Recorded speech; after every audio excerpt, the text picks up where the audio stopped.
அவர் சொல்றாரு, உதயநிதி ஒரே ஸ்கிரிப்டா பேசுறாரு. அதாவது நான் பேசுறதே பேசிட்டு இருக்கேன்.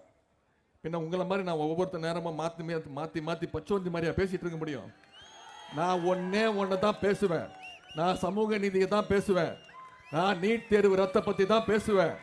நான் எய்ம்ஸ் மருத்துவமனை வேணும்னு தான் பேசுவேன். நான் எங்களுடைய கலைஞர், எங்களுடைய பேரறிஞர் அண்ணா, தந்தை பெரியார், எங்களுடைய தலைவர் எங்களுக்கு கற்றுக் கொடுத்த சுயமரியாதை மட்டும்தான் பேசுவேன். திரு எடப்பாடி பழனிசாமி அவர்களே, நீங்க ஒரு பச்சோந்தி.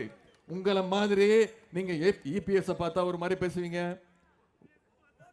ஓபிஎஸ் பார்த்தா ஒரு மாதிரி பேசுவீங்க, சசிகலா அம்மாவை பார்த்தா ஒரு மாதிரி பேசுவீங்க, மோடியை பார்த்தா பேசக்கூட மாட்டீங்க, காலில் விழுந்துருவீங்க, அமித்ஷாவை பார்த்தா வேற மாதிரி பேசுவீங்க.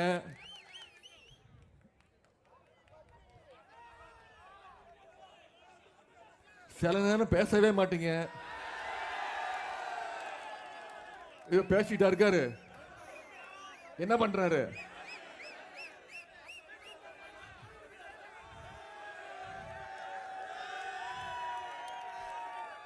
கீழே சில்லறை விழுந்துருச்சு,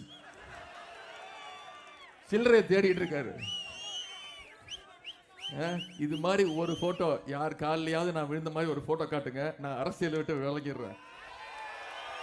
இந்த மாதிரி காலை பிடிச்சி இது ஆக்சுவலா அதனாலதான் தலைவர் இவர் எப்பவுமே எடப்பாடி பழனிசாமின்னு கூப்பிட மாட்டாரு, பாதம் தாங்கி பழனிசாமி,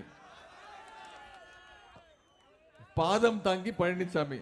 இவர் என்ன பத்தியும் நம்முடைய தலைவரை பத்தியும் நம்முடைய இயக்கத்தை பத்தியும் இவர் பேசிட்டு இருக்கிறார். இதற்கெல்லாம் பதிலடி கொடுக்கணும்னா வர்ற ஏப்ரல் 19 நீங்க தயாரா இருக்கணும்.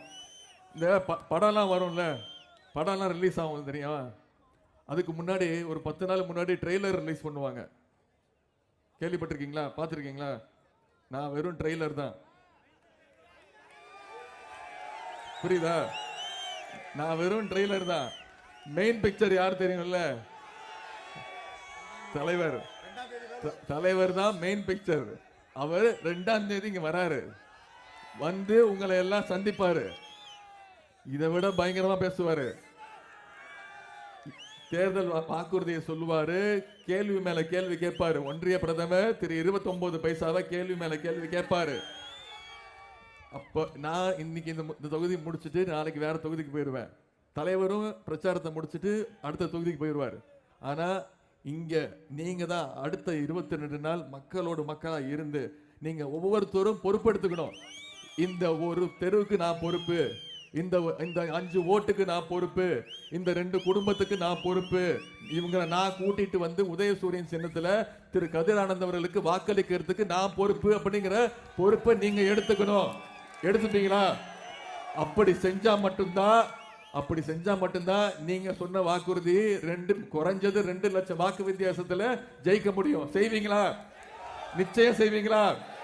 உங்களை எல்லாம் அன்போடு கேட்கிறேன், பண்போடு கேட்கிறேன், பாசத்தோடு கேட்கிறேன், உரிமையோடு கேட்கிறேன், உங்கள் வீட்டு பிள்ளையாக இருந்து கேட்கிறேன், தலைவருடைய உரிமையா சொல்லணும்னா தலைவருடைய மகனாக இருந்து கேட்கிறேன், இன்னும் பெருமையா பூரிப்பா சொல்லணும்னா முத்தமிழர் டாக்டர் கலைஞருடைய பேரனாக இருந்து கேட்கிறேன். ஆதரிப்பீர். உதயசூரியன், உதயசூரியன், உதயசூரியன்.